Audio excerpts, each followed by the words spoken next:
ಪರಪ್ಪನ ಅಗ್ರಹಾರ ಆಯಿತು, ಕಲಬುರಗಿ ಜೈಲು ಆಯಿತು. ಈಗ ಬಳ್ಳಾರಿಯ ಹಿಂಡಲ್ಗಾ ಜೈಲು ಕೈದಿಗಳ ಐಷಾರಾಮಿ ಸ್ಪಾಟ್ ಆಗಿದೆ. ಮಾಡಬಾರದಂತಹ ಕೆಲಸ ಮಾಡಿ ಶಿಕ್ಷೆ ಅನುಭವಿಸೋಕೆ ಅಂತ ಜೈಲಿಗೆ ಬಂದವರು ಜಾಲಿ ಜಾಲಿ ಅಂತ ಫುಲ್ ಮಸ್ತಿ ಮಾಡ್ತಿದ್ದಾರೆ.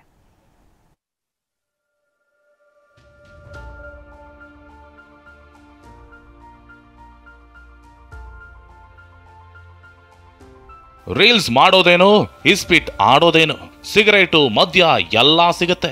ಗುಂಪು ಕಟ್ಕೊಂಡು ಆರಾಮಾಗಿ ಕಾಲ ಕಳಿಬಹುದು.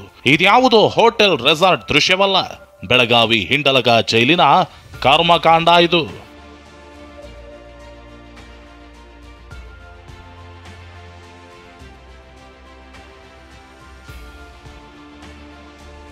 ಜೈಲಿನಲ್ಲಿ ಕೈದಿಗಳ ಇಸ್ಪೀಟಾಟ, ರೀಲ್ಸ್ ಶೋಕಿ.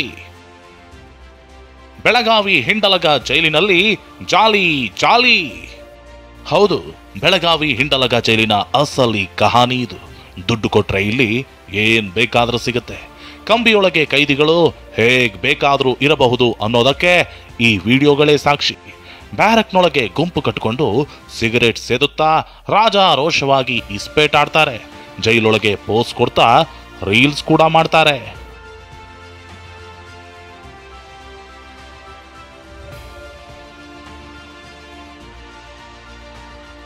ಹೌದು, ಬೆಳಗಾವಿಯಲ್ಲಿ ಒಂದ್ ಕಡೆ ಅಧಿವೇಶನ ನಡೆಯುತ್ತಿದೆ.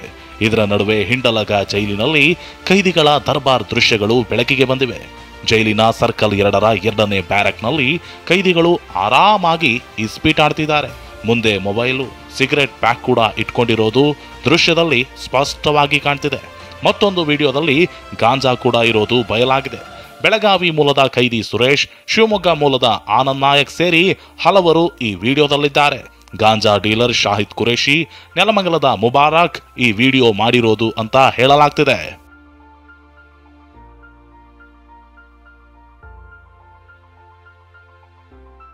ಜೈಲೊಳಗಿನ ಈ ಅಕ್ರಮಕ್ಕೆಲ್ಲ ಜೈಲು ಅಧೀಕ್ಷಕ ಕೃಷ್ಣಮೂರ್ತಿಯೇ ಕಾರಣ ಅನ್ನೋ ಆರೋಪ ಕೇಳಿ ಬರ್ತಿದೆ.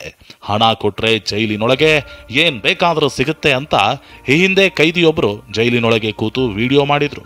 ಇದೀಗ ಕಂಬಿ ಹಿಂದಿನ ಮತ್ತಷ್ಟು ಅಕ್ರಮ ಕಹಾನಿಗಳು ಹೊರಬಿದ್ದಿವೆ. ಜೈಲು ಸಿಬ್ಬಂದಿ ಸಹಾಯವಿಲ್ಲದೆ ಕೈದಿಗಳು ಈ ಮಟ್ಟಿಗೆ ಜಾಲಿ ಮಾಡೋಕೆ ಸಾಧ್ಯವೇ ಇಲ್ಲ. ಸದ್ಯ ಇಡೀ ಗೃಹ ಇಲಾಖೆಯೇ ಬೆಳಗಾವಿಯಲ್ಲಿದೆ. ಅಧಿವೇಶನದ ಬ್ಯುಸಿ ನಡುವೆ ಗೃಹ ಸಚಿವರು ಈ ಜೈಲಿನ ಅಕ್ರಮದ ಬಗ್ಗೆಯೂ ಎಚ್ಚೆತ್ತುಕೊಳ್ತಾರಾ, ಜೈಲು ಸಿಬ್ಬಂದಿಗೆ ಬಿಸಿ ಮುಟ್ಟಿಸ್ತಾರಾ, ಕಾದು ನೋಡಬೇಕು. ಸಹದೇವ್ ಮಾನೆ, TV9 ಬೆಳಗಾವಿ.